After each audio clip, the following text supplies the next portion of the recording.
So yes, I am all the way from Toronto. I don't know if you all know about Toronto, but that's about 8 hours direct flight, so I'm glad to be here with all of you today.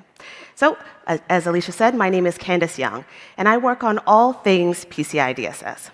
So I want to just take a moment to go on a journey with you with what's new with PCI DSS version 4, and just share a little bit about why. But before we get to this, let's just level set on a few key dates here. So we know that PCI DSS version 4.0 was published in March 2022. It retires on the 31st of December 2024. It came with quite a few new requirements, just over 60, which I know you guys were all very, very excited to see. PCI DSS version 4.0.1 was published this past June. And that came with some minor clarifications and adjustments that we made because stakeholders told us, we can add a bit more guidance here, clarify a few things here and there. So we did that, and we published that. And I will talk about some of those notable changes today. But first, I want us to think about PCI DSS controls really as a foundation for a multi-layered defense-in-depth approach to securing our payment data. It's really how we look at it similar to ways that we secure our very own homes and the very valuable assets that we have within our homes, like ourselves, our families, maybe even family heirlooms, pets as well. We've got front entrance, maybe a side entrance, windows and locks maybe potentially at those windows, hallways, bedrooms and bathrooms, you get the idea. And for special things that we have in our homes, we may even have safes or specific cabinet locks for those that we really want to protect entry to. And this is that layered approach that I'm mentioning to protect our data asset or our personal assets, and we look at payment data in the very same way. And with the evolution of IoT or Internet of Things, and we have smart devices, we have connectivity to devices that we haven't had before. I mean, sometimes there are even fridges available now with screens at the front, and you can just press something and have items delivered to your home to fill up your fridge. Now, certainly that does provide ease of access and a lot of more opportunity, but certainly opens up a lot more threat vectors that you must secure and you must manage. But it's this kind of innovation, this kind of technological advancement that is happening so rapidly that we try to bake into the new version of PCI DSS. So keep this kind of analogy in mind as we go through the journey of new elements of PCI DSS, and we really hope that this encourages those of you who haven't yet started on the journey to get started as soon as possible. So the first bit I wanted to mention, network security controls. So requirement 1 previously mentioned firewalls, routers, switches. Now we talk about network, we talk about the broader network security controls. Why? Because we recognize that there are virtualization technologies in use today that can help to segment environments in ways that we haven't before. We have service meshes or software-defined networking that helps to address these types of things. Also, the use of DMZ is no longer in the standard because we recognize that there is new types of technology that can perform this similar type of landing zone functionality, ultimately with the goal of preventing access from untrusted networks to access trusted networks. And that's like physical key entry for your home. How many of you still have physical keys to get into your front door? How many of you still use those physical keys? But how many of you also maybe have an app? Or maybe have biometrics, or maybe you use a PIN to get into your front door. So that type of thing is evolving, and this type of innovation is what we are including in PCI DSS. We actually just published, a few weeks ago, a special interest group guidance document, Scoping and Segmentation for Modern Network Architectures, and that intends to address just this. So all of the innovative ways that we're doing network segmentation, that is baked into this document to help you identify how it adjusts to PCI DSS.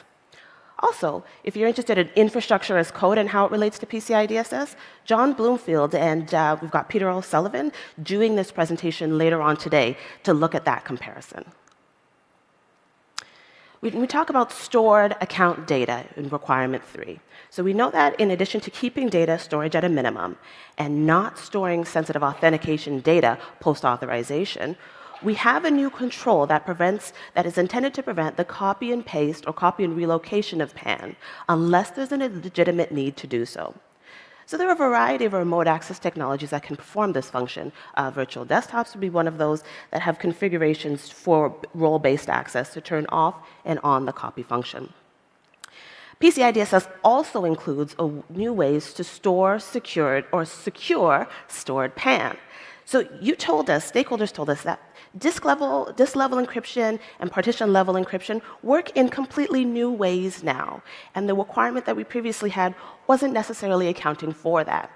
So within that requirement, we added a customized approach objective to clarify that the goal of that encryption requirement is to ensure that encrypted PAN is only decrypted when there's a legitimate need to do so. So that means each role only has access to PAN that they need to perform their function. So if you're using innovative ways for this encryption, you can use the customized approach to adapt and just ensure that that goal, that ultimate objective, is met. We talk about protection of data in transit, so requirement 4. We know that there is a requirement that ensures that there are certificates used to protect PAN in transit, and that they are confirmed as valid, not expired, and not revoked. So verifying that these certificates are valid is crucial to help ensure that integrity of that secure connection. So you can confirm with your development teams and review the source code to make sure that the client and server reject connections if that certificate is bad. It's like when you think about it, if you're sending a package to somebody, you have a very important person you'd like to send a package to, and it has to be to that exact person at that exact time. Do you think you would use the basic mail service to do that, or do you think maybe you would use a specialized service that requires a signature at the end to ensure that recipient receives it? Same kind of idea. So we added anti-phishing protections in requirements 5 and requirement 12. And if you review any of the major breaches lately, you'll know that social engineering tactics were used as at least an entry point for that threat actor to gain access into these systems. And a good example of this would be at home. I'm not sure if this happens in Europe, but at home in Canada or North America, we do have telecom agents that kind of knock door to door and knock to get you to move to their services. So they'll knock on the door and say, hey, what telecom service are you using? What is your cable service like, and how much are you paying? Because we can offer you a better rate. Well, how many of us would quickly jump at the opportunity to say, this is what I'm paying, this is what I'm doing, because I want that better rate? But really, we all have to step back and make sure, is that really the telecom agent? Is that really that person from the telecom service?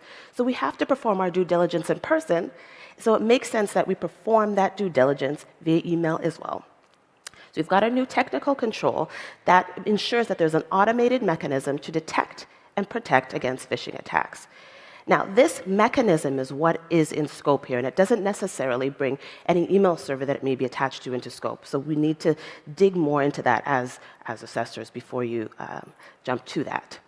And the second component of the anti-phishing protection is the awareness piece. So it's making sure that any security awareness program includes a component for phishing awareness.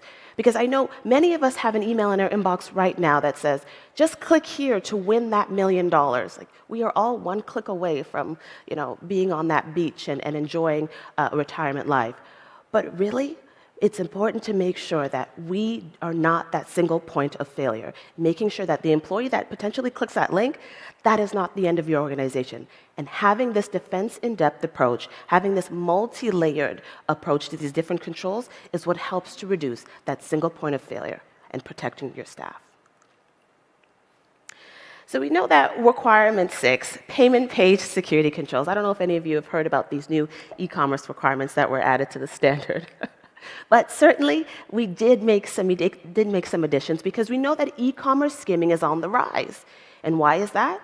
Well, we know because customer payments online is on the rise as well. So we know that threat actors are doing their very best to make sure that they can try to compromise those transactions. So because we've heard from you, many organizations, we've heard from stakeholders all around the world, we know that there are ways to help mitigate the risk of these things.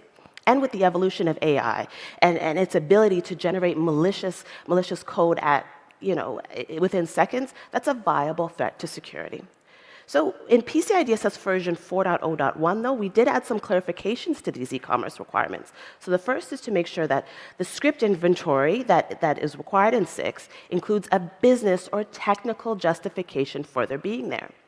And then in requirement 11, when it requires the alerts are on changes to security impacting HTTP headers and the script contents of the payment page. Because there are other contents that are present on the payment page, but our concern, the scope is within the script contents of the payment page. So I wanted to point out those two clarifications. But often a lot of people ask me, oh, why? I don't really understand these payment page requirements, and why were they really added? And we like to give an example like this. So imagine you're at a dinner party, and each of these people at this table represents individual scripts rendered on your payment page. So ultimately, these new controls are intended to monitor that script traffic, so monitor the traffic around that dinner table, and also monitor who's coming in and out of your home to make sure that they're authorized, so the script contents that are there are only there the ones that should be there, and we know why they're there. Make sure that the integrity is maintained, so the script that is sent is the script that is actually rendered. So the person you sent the invite to is the person that ended up coming to your party. And finally, we want to make sure that if anything changes, that an alert is generated. So back to this party. So imagine you're at this party, or you're hosting this party. You've got a very, very strict guest list. You've given personal invitations to every single person, and you've got a security guard at the door to make sure to monitor the ins and outs. Why? Because you have a very, very high-profile guest at this party. Who's the high-profile guest? It's your customer's payment data that you want to protect and keep secure. So these new payment page controls aim to prevent this from happening at your party. We know that often there are those people, there's one or two people that we think, oh, if I have someone special at my party, I don't think I'd want to invite them. And they could even be members of your very own family. I'm sure we can all think of someone, right? If you give them that extra cake, it's like, oh, they go crazy. So we want to make sure that these payment page controls are intended to make sure that the right people or the wrong people, let's say, do not get into your payment page party.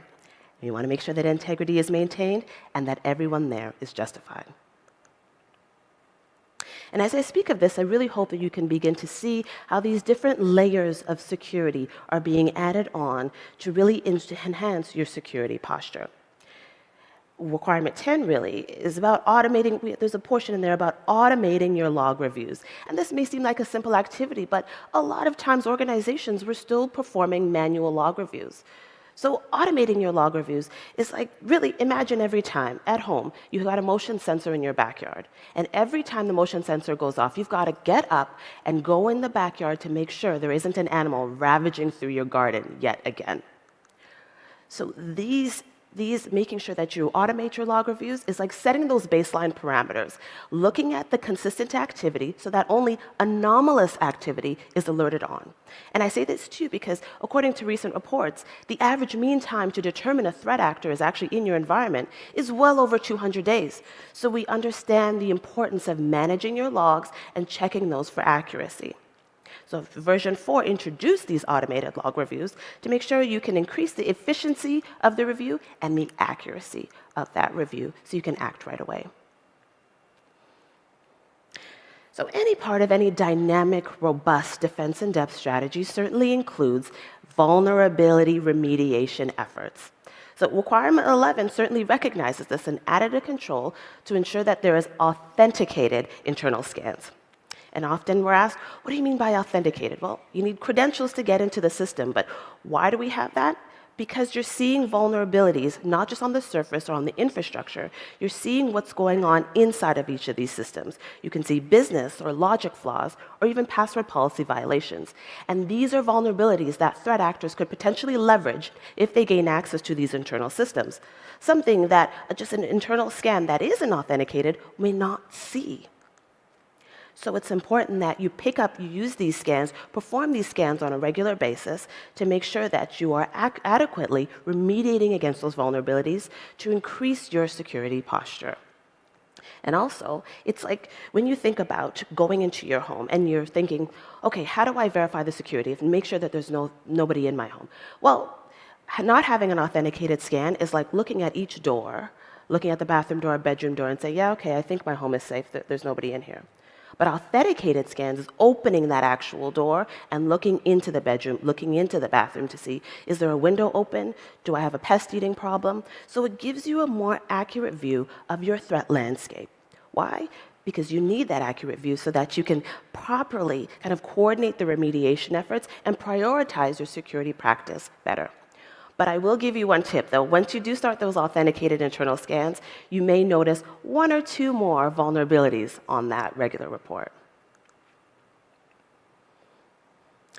So I also wanted to mention there's 3 ways that we really look at how we've tried to enhance the flexibility with PCI DSS. The first is there is a requirement around cryptographic agility. So that is to have an inventory of cryptographic cipher suites and protocols in use. And this cryptographic agility is going to be really helpful in the age and the upcoming age of quantum computing, when a lot of the algorithms and the encryption methods can be broken much faster. So when you have this inventory of existing algorithms and protocols that you're currently using, you're able to update and adjust more quickly. And these organizations that are able to update and adjust quickly will certainly reap the benefits in the age of quantum computing as it comes forward, and you'll be able to be a lot more agile and maintain your security posture with more ease. Stakeholders additionally wanted flexibility in how they perform requirements, so we included targeted risk analyses and the customized approach. And the biggest question I receive often on targeted risk analyses is, well, can I do a TRA on requirements that already have a defined frequency? So if it states that you have to perform something already at a certain frequency, can I just do a TRA to perform it at any frequency I'd like? And the answer is no. Targeted risk analyses are only required in requirements that specifically require their use. So that means if a targeted risk analysis is stated in a requirement, and that's when you do the targeted risk analysis.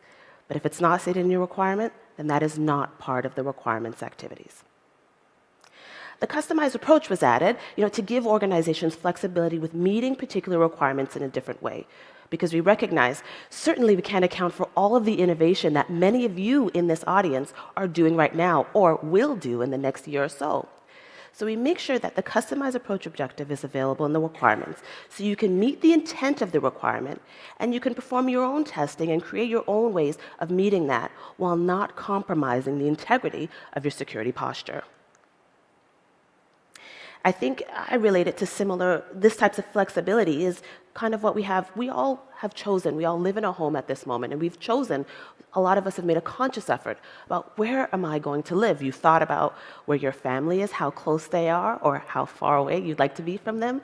Maybe you've thought about if there's a grocery store nearby, a fire station, a hospital nearby, because these types of resources are very important when you're thinking about where you want to live. So PCI DSS has that flexibility, so you can incorporate these different environmental factors in ways that you secure your security posture. And you do not have to compromise your security posture to do this flexibility. So it's a win-win, really, I think.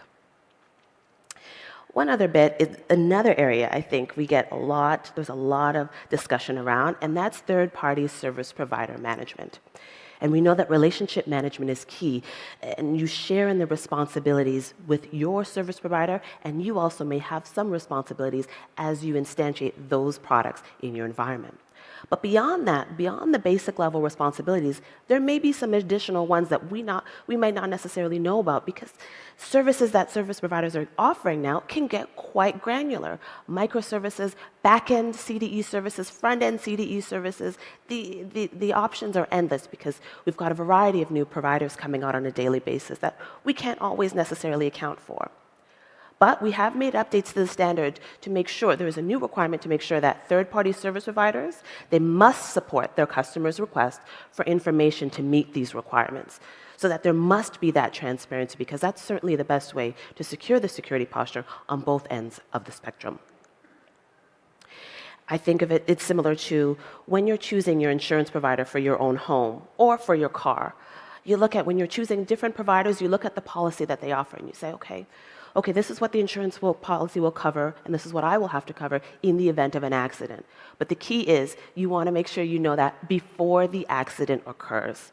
So in the special interest guidance document I mentioned, Scoping and Segmentation for Modern Network Architectures, we include a sample inventory in there that gets quite granular about the types of different services that may be provided. So that could be a really helpful option in your discussion with your service providers. But really, I think that kind of covers everything new with this standard, right? We've talked about stored account data, data in transit, the new payment page requirements, authenticated internal scans, right? Is there anything else that you can think of? Let's see who knows. Is there a big topic area here that I have missed? Don't say it all at once. Multi-factor authentication, right? That is a big topic for everyone. And I'm really excited about multi-factor authentication. I just am busting at the seams, but I won't reveal too much of it now. But as it relates to PCI DSS version 4.0.1, I wanted to point something out. So you note there's a new requirement that mandates multi-factor authentication for all non-console access into the CDE. And we know that there's a requirement that mandates strong, properly configured MFA solutions to support that. But what version 4.0.1 introduced is an applicability note. And this is an example of where the applicability note was added because stakeholders told us, hey, this requirement is not currently accounting for this big area that we are using to kind of meet these to impose MFA. So MFA is required for all non-console access into the CDE, and you'll see in the applicability, except if for user accounts that are employing phishing-resistant authentication factors. So when we talk about phishing-resistant authentication, what are we referring to? Well, FIDO2 specifications are an example of that. But I won't steal Andrew Jameson's thunder. He will talk about this tomorrow. I think he mentioned this a little bit earlier in his presentation. He will talk about phishing-resistant authentication. He's got a presentation called Safeguarding Your Boat So You Don't Get Hacked. So enjoy that. I believe it's presenting on it tomorrow, but I wanted to point out that that applicability note is there because stakeholders told us they're employing phishing-resistant authentication. So how can they help meet PCI DSS while doing that? But in general, I implore you all to think of your organizations or the organizations you support, not just as customer data or someone else's data. Ultimately, it's all of our payment data, and we all share in the responsibility for securing payments for ourselves and our families. We know that there are the risks, and PCI DSS includes the tools to help support and strengthen the security posture. So get started now. We know March 31st, 2025 is around the corner, but it's more than a compliance effort. It's an important way to secure your security posture, or strengthen your security posture, I should say, right now, and secure your data so we all have more confidence in these transactions that we're performing, even in our personal lives, on a daily basis. So PCI DSS version 4.0.1 is this way. So let's all be part of the group taking the lead, and join me. Thank you.